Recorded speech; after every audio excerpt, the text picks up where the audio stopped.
Hai, salam jumpa lagi dengan channel Pet News. Kali ini Pet News akan mengangkat berita mengenai alasan pemecatan Sintayong dan digantikan dengan Patrick Kluivert. Sintayong didekati dan resmi dikontrak sebagai pelatih timnas Indonesia saat PSSI masih diketuai oleh Muhammad Iriawan. Saat Sintayong diperkenalkan secara resmi sebagai pelatih baru timnas Indonesia di Stadion Pekansari, Kabupaten Bogor pada 28 Desember 2019, harapan publik kemudian melambung tinggi. Saat itu STY menggantikan peran pelatih Simon McManamy. Kemudian STY resmi dipecat PSSI sebagai pelatih tim nasional Indonesia pada Senin 6 Januari 2025. Berarti ada sekitar 5 tahun STY telah melatih timnas Indonesia. Beberapa prestasi Sintayong saat melatih timnas Indonesia yaitu membawa Indonesia ke putaran final Piala Asia tahun 2023, Piala Asia U20 tahun 2023, dan Piala Asia U23 tahun 2024 jadi sederet catatan positif. Belum lagi ketika berlaga di Piala Asia 2023, timnas Indonesia bisa menembus fase grup yang merupakan titik tertinggi kala bersaing di level Asia. Pada keikutsertaan Piala Asia tahun 1996, 2000, 2004, dan 2007, timnas Indonesia mentok di fase grup. Sementara di Piala Asia U23 2024, langkah Garuda Muda melaju sampai semifinal dan menjalani play-off antar benua demi tiket ke Olimpiade menghadapi Guinea. Timnas Indonesia U23 gagal ke pesta olahraga dunia setelah kalah 0-1. Lagi-lagi semifinal Piala Asia U23 adalah prestasi tertinggi Indonesia di ajang kelompok usia tersebut. Selain itu, satu langkah menuju Olimpiade adalah jarak terdekat yang bisa dibukukan sejak kesebelasan merah putih berlaga di Olimpiade 1956. Shin juga mengantarakan timnas Indonesia melangkah ke putaran final Piala Asia 2027. Kiprah Indonesia di putaran ketiga kualifikasi Piala Dunia 2026 juga tak lepas dari tangan Sintayong sebagai juru taktik. Bersama Shin di kursi pelatih, timnas Indonesia juga mengalami perbaikan peringkat di ranking FIFA dari menduduki peringkat 173 pada Desember 2019, kini Rizky Ridho dan kawan-kawan menempati peringkat 129. Ada beberapa catatan yang mungkin menjadi alasan bagi PSSI untuk tidak melanjutkan kerjasama dengan Sintayong. Sintayong tercatat belum pernah mempersembahkan trofi saat melatih timnas Indonesia. STY juga dinilai gagal membawa skuad Garuda ke semifinal usai ditekuk Filipina di matchday terakhir grup D. Dalam laga di Stadion Manahan itu, timnas Indonesia tumbang 0-1 dari Filipina. Asnawi Mangkualam dan kawan-kawan harus puas di peringkat ketiga grup B usai kalah bersaing dari Vietnam dan Filipina. Namun kegagalan di Piala AFF 2024 bukan hanya alasan tunggal PSSI memecat STY. PSSI tercatat sudah mengevaluasi kinerja STY itu di kualifikasi Piala Dunia 2026, khususnya di pertandingan Cina melawan Indonesia pada Oktober tahun 2024 lalu.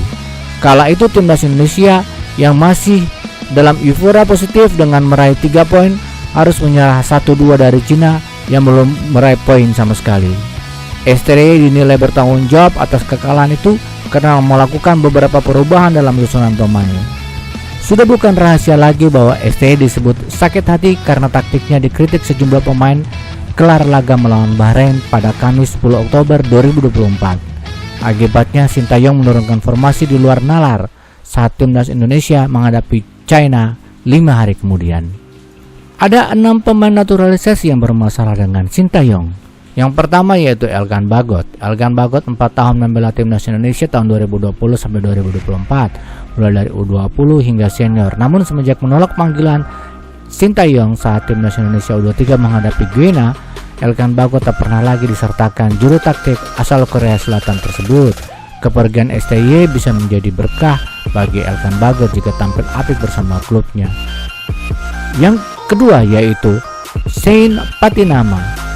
Shane Patinama sudah lama kehilangan tempat di skuad utama Indonesia. Sekalinya bermain sebagai starter, timnas Indonesia kalah 1-2 dari Cina. Kemudian yang ketiga ada Eliano Raiders. Eliano Raiders lebih memilih menggugah foto sang kakak yaitu Tijani Raiders mengangkat trofi Piala Super Italia tahun 2024 ketimbang mengucapkan terima kasih kepada Sintayong. Namun keputusan yang diambil Eliano tidak mengherankan. Dari 4 caps yang mungkin didapatnya, pemain PFC Zwolle hanya bermain 1 kali, 45 menit saat timnas Indonesia ditahan Bahrain. Setelah itu ia 2 kali tidak masuk skuad saat melawan Bahrain dan Jepang, dan sekali duduk di bangku cadangan waktu melawan Arab Saudi. Yang keempat yaitu Calvin Verdong. Calvin Verdong termasuk salah satu dari sekian pemain yang tidak senang dengan strategi yang diterapkan STY bersama timnas Indonesia.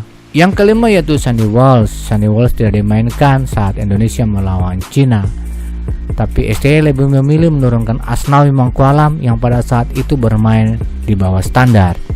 Yang keenam yaitu Messi Hegers. Pada saat melawan China, dia terlihat membangkang dari taktik yang diterapkan oleh Sintayong, sehingga pada babak kedua dia dikeluarkan dan diganti dengan Rizky Ridho. Kemudian saat melawan Arab Saudi, dia absen karena dengan alasan cedera. Namun ia bermain sebagai starter di laga Ajax Amsterdam melawan FC Twente. Para pemain naturalisasi menginginkan saat melakukan strategi atau taktik dari STY harus berdiskusi juga dengan para pemain. Hal itu yang membuat STY marah. STY berpendapat bahwa dia adalah pimpinan dan yang berhak mengambil keputusan mengenai taktik atau strategi timnas, sehingga terjadi ketegangan di ruang ganti antara STY dengan beberapa pemain naturalisasi. Mungkin ada beberapa lagi alasan atau pertimbangan dari PSSI sehingga memutuskan untuk mengakhiri kerjasama dengan Sintayong. Namun kita harus akui bahwa dengan kehadiran Sintayong banyak membawa perubahan positif dalam perkembangan sepak bola timnas Indonesia. Sekarang PSSI telah memutuskan Patrick Kluivert untuk menggantikan posisi Sintayong. Hal itu telah resmi diumumkan PSSI pada tanggal 8 Januari, hari Rabu. Kluivert akan tiba di Indonesia pada Sabtu 11 Januari mendatang dan keesokannya akan dikenalkan ke publik Indonesia. Dia dikontrak berdurasi 2 tahun hingga tahun 2027 dengan opsi perpanjangan 2 tahun. Lantas apa pertimbangan PSSI untuk memilih Kluivert? Faktor komunikasi dan strategi permainan dianggap PSSI sebagai pertimbangan yang membuat federasi berpisah dengan STY lalu kemudian mendapuk Kluivert. Banyaknya pemain timnas Garuda keturunan Belanda ini dinilai akan memudahkan dengan pelatih asal Belanda pula. Menurut PSSI, pelatih baru memiliki leadership yang bisa cocok dengan para pemain diaspora. Tak hanya itu, PSSI berharap dengan sosok pelatih asal Belanda juga bisa memudahkan untuk menggait pemain-pemain keturunan lainnya bergabung dengan timnas Indonesia. Kluivert akan didampingi 2 asisten juga dari Belanda yang dinilai bakal mumpuni dalam sisi teknis, yaitu Alex Pastoor dan Danny Lanzat. Pastoor dianggap sosok yang cukup berpengalaman melatih Belanda. Dia terakhir menjadi pelatih kepala tim Almere City dari akhir tahun 2021 hingga 2024. Pastoor memiliki rekam jejak membawa tim seperti Excelsior, Sparta Rotterdam, dan Almere City promosi dari kasta kedua Belanda ke kompetisi utama Eredivisie. Sementara itu, Lanzat memiliki pengalaman sebagai asisten diantaranya untuk AZ Alkmaar dan Feyenoord. Terakhir dia menjadi bagian tim pelatih Pascal Jansen di klub Ferencváros Hongaria. Beberapa pertimbangan lain juga PSSI memilih Patrick Kluivert, yaitu Patrick Kluivert mempunyai pengalaman internasional yang kaya. Dia sebagai pemain dan pelatih mempunyai banyak pengalaman, yaitu dia mantan pemain dari beberapa klub elit seperti Ajax Amsterdam, AC Milan, dan Barcelona. Di tingkat pelatihan ia pernah menjabat sebagai asisten pelatih tim nasional Belanda dan menangani beberapa tim muda Eropa. Pengalaman internasional ini dianggap menjadi aset berharga untuk memajukan timnas Indonesia.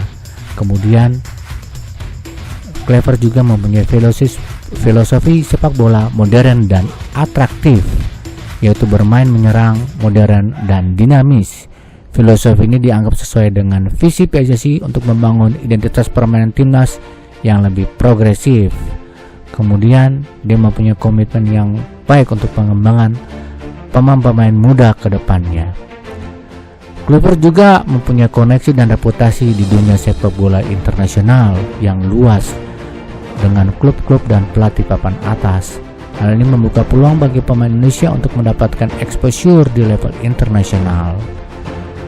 Kemudian Kluivert juga mampu membawa tim-tim ke level yang lebih tinggi. Dengan visi dan strategi Kluivert, PSSI optimis hal tersebut dapat dicapai. Namun, Patrick Kluivert mendapat tantangan besar. Dalam waktu yang singkat, dia harus mengubah timnas Indonesia jauh lebih baik saat ditangani oleh Sintayong. Masyarakat Indonesia tentu memberikan ekspektasi yang besar agar dengan pergantian pelatih di tengah jalan ini, Patrick Kluivert dapat membawa Indonesia menuju Piala Dunia tahun 2026. Ujian pertama Patrick Kluivert saat Indonesia melawan Australia, kemudian Bahrain, dan selanjutnya melawan China. Diharapkan melawan tim-tim tersebut Indonesia bisa menang dan membawa poin besar untuk melaju ke Piala Dunia tahun 2026. Namun yang menjadi target utama yaitu mengalahkan Bahrain dan China, sehingga Indonesia bisa melaju ke putaran keempat kualifikasi Piala Dunia tahun 2026. Akankah target tersebut dapat tercapai? Kalau tidak tercapai, apa yang akan terjadi? Namun kita semua berharap dan berdoa agar rencana timnas Indonesia untuk lolos ke Piala Dunia tahun 2026 dapat tercapai.